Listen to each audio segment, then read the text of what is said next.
जयंती के महापर्व पर यहाँ पर उपस्थित परम पूजनीय संत समाज,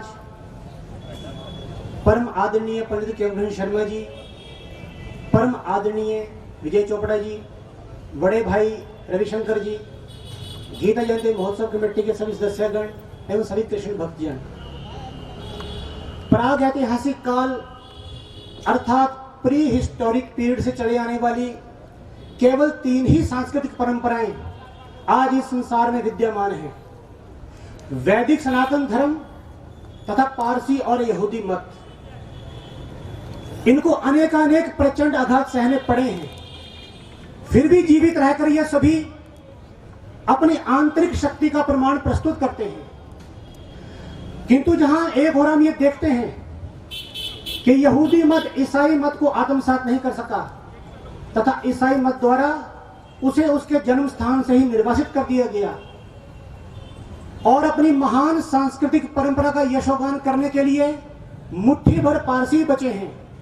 वहीं दूसरी ओर भारत में एक के पश्चात एक अनेकों मत पंथ संप्रदायों का उदय हुआ और उन्होंने सनातन वैदिक धर्म को जड़ से हिला सा दिया।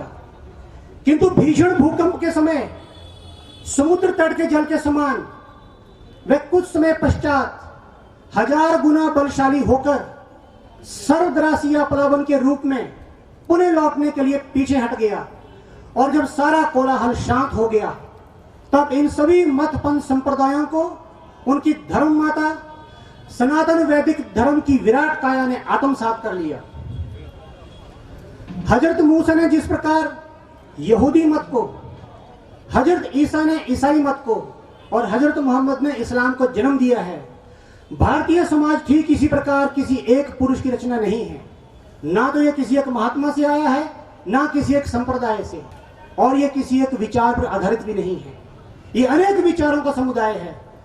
भारतवासियों ने अपने आप को कभी कूप मंडूक नहीं बनाया तथा जहां कहीं से भी उन्हें अच्छी वस्तु मिलने वाली थी उसे उन्होंने आगे बढ़कर ग्रहण कर लिया।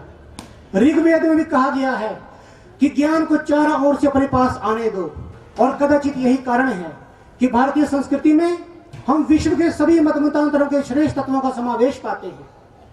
आरंभ से ही हमारे तीर्थ देश के किसी एक भाग में नहीं बल्कि सभी स्थानों पर स्थापित होने लगे। समुद्र से उत्तर और हिमालय के दक्षिण भाग को यहां पर सदा ही एक देश माना गया है। वायु पुराण में भारत की भौगोलिक एकता का स्पष्ट वर्णन है कि उत्तर में समुद्रस्य हिमाद्रेश्चैव दक्षिणम वर्षतद भारतम नाम भारती यत्र संतति। धर्म और संस्कृति के अधीन एकता प्राप्त करने वाले इस देश के अधिकांश लोग आज भी स्नान के समय भारत की विभिन्न नदियों का नाम एक साथ लेते हैं। गंगा च यमुना चैव गोदावरी सरस्वती नर्मदा सिंधु कावेरी जलस्मिन् सन्निधिं कुरु। यही नहीं बल्कि देश की नगरों की सूची में उत्तर और दक्षिण दोनों ही भागों की नगरियां सम्मिलित हैं और धार्मिक भाव से उनका नामोच्चार उत्तर और दक्षिण दोनों ही भागों की जनता करती है। अयोध्या, मथुरा, माया, काशी, कांची, अवंतिका, पुरी, द्वारावती, गया, सप्तहिता, मोक्षदायिका। भारत अध्यात्म की कर्म भूमि है। यहाँ पर देवता भी जन्म लेने के लिए लालायित रहते हैं। विष्णु पुराण में श्लोक आता है कि गायन्ति देवा किल गीत कहानी धन्यास्तुते भारत भूमि भागे स्वर्गापवर्गस्पद मारक भूते भवंती भूयः पुरुषाः सुरतवात्। और स्वयं प्रभु श्री रामचंद्र ने भारत की इस भूमि को स्वर्ग से सुंदर बताया है। लंका विजय के पश्चात लक्ष्मण ने श्री राम से कहा कि क्यों ना भैया स्वर्णपुरी लंका को अपनी राजधानी बनाएं। तब श्री राम ने कहा कि नेम स्वर्णपुरी लंका रोचते मम लक्ष्मणः जननी जन्मभूमिश्च स्वर्गादपि गरीयसी। हमारा देश भारत विश्व का सबसे शांति प्रिय, सुसंस्कृत तथा समृद्ध और प्राचीन सभ्यता वाला देश है।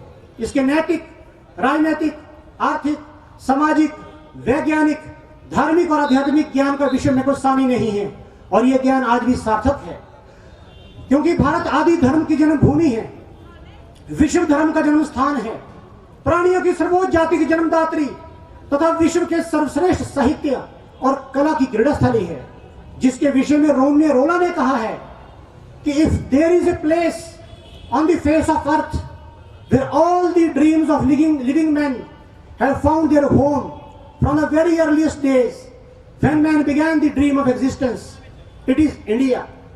भारतीय संस्कृति सबको सुखी और प्रसन्न देखना चाहती है। इसका परम उद्देश्य है सर्वजन हिताय, सर्वजन सुखाय। यहां पर मत या विचार को लेकर कभी शस्त्र का प्रयोग नहीं हुआ, बल्कि शास्त्रार्थ होते रहे हैं। यहां पर वेदों में एकेश्वरवाद को, उपनिषदों में ब्रह्मवाद को, पुराणों के अवतारवाद को, बौद्धों के शून्यवाद को और संतों के निर्गुणवाद को विकसित होने की खुली छूट रही है। सबको अपना विचार प्रकट करने, यहां तक कि मत परिवर्तित तक करने की भी स्वतंत्रता रही है। मुक्त चिंतन, वैयक्तिक स्वतंत्रता तथा प्रत्येक प्रकार का मत रखकर भी धर्मच्युत नहीं होने की योग्यता भारतीय संस्कृति की प्राचीन लक्षण है। एक भारतवासी नास्तिक भी है और आस्तिक भी है, वह सकारवादी भी है और निराकारवादी भी है। उसने बुद्ध का आदर किया है और महावीर का भी किया है। उसने वेदों को पौरुषीय माना है और अपौरुषीय भी माना है। विचारों में यह जो प्रचंड भिन्नता है, इससे भारतीय संस्कृति दूषित नहीं होती, क्योंकि भारतवासी जन्म से उदार होते हैं तथा राजदंड के बल पर सबको किसी एक ही मत पर हाथ कर लाने में विश्वास नहीं करते हैं।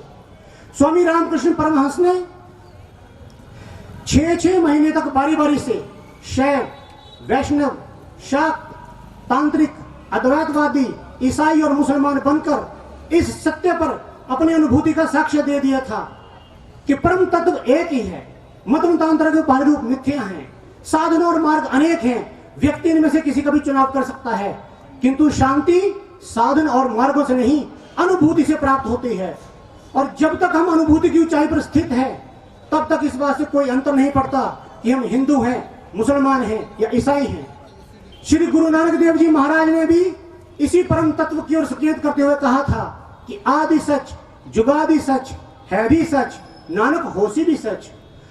और स्वामी विवेकानंद ने भी कहा है कि मनुष्य सर्वत्र खाता अन्न ही है, किंतु विभिन्न देशों में अन्न से भोजन पकाने की विधियां भिन्न भिन्न हैं, क्योंकि वही ईश्वर जो सनातन का ब्रह्म है, जैनों का अरहत है, बौद्धों का बुद्ध है, पारसियों का अहुर मज़्द है, यहूदियों का जिहोवा है, ईसाइयों का स्वर्गस्थ पिता है और मुसलमानों का अल्लाह है, वे हम सबको अपने उदार उद्देश्यों की पूर्ति हेतु शक्ति प्रदान करता है। भारतीय संस्कृति की सबसे बड़ी विशेषता है कि ये सबको अपनाने, सबको गले लगाने, सबकी विशेषताओं की सराहना करने और सबके गुणों को ग्रहण करने की शिक्षा देती है। इसका एक ही उपदेश है, सबके प्रति वैर रहित भावना रखो, निर्वैर सर्वभूतेषु। सब सुखी हो, सब निरोग हो, सर्वे भवन्तु सुखिना, सर्वे सन्तु निरामया। सबके सब कल्याण के कार्य देखें। मानव मात्र किसी कल्याण कामना में भारतीय संस्कृति का मूल तत्व छिपा हुआ है। और भगवान श्री कृष्ण ने कुरुक्षेत्र की रणभूमि में के मध्य में खड़े होकर अर्जुन के माध्यम से समस्त मानव जाति को जो संदेश दिया था कि इस जगत में जो जो प्रकाशमान, ऐश्वर्यमान और शोभायमान है, वे मेरे ही तेज के एक अंश प्रकट हुआ है। और जब जब जीवन में संतुलन बिगड़ता है, अधर्म का उत्थान होता है, तब तब मैं आता हूं। यदा यदा ही धर्मस्य ग्लानिर्भवति भारत अभ्युत्थानम् धर्मस्य तदात्मनं सृजाम्यहम् परित्तरणाय साधूनां विनाशाय च दुष्कृताम् धर्म संस्थापनार्थाय संभवामि युगे युगे। आज अगर मानव जाति भगवान श्री कृष्ण के इस संदेश को आत्मसात कर ले कि समस्त चराचर जगत में उसी से कण कण से व्याप्त है, तो यह धरती स्वर्ग तुल्य हो जाएगी।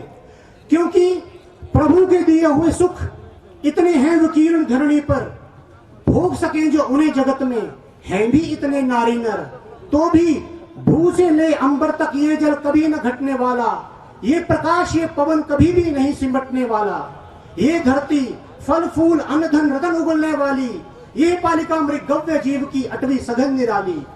तुंग श्रृंगी ये शैल कि जिनमें हीर रतन भरे हैं, ये समुद्र जिनमें मुक्ता विद्रुम प्रवाल बिखरे हैं। इतना कुछ है भरा विभव का कोश प्रकृति के भीतर, निज इच्छित सुख भोग सहज ही पा सकते नारी नर। सब हो सकते तुष्ट, एक सा सब सुख पा सकते हैं। चाहे तो पल में धरती को स्वर्ग बना सकते हैं, चाहे तो पल में धरती को स्वर्ग बना सकते हैं। जय श्री कृष्ण। धन्यवाद अरविंद जी।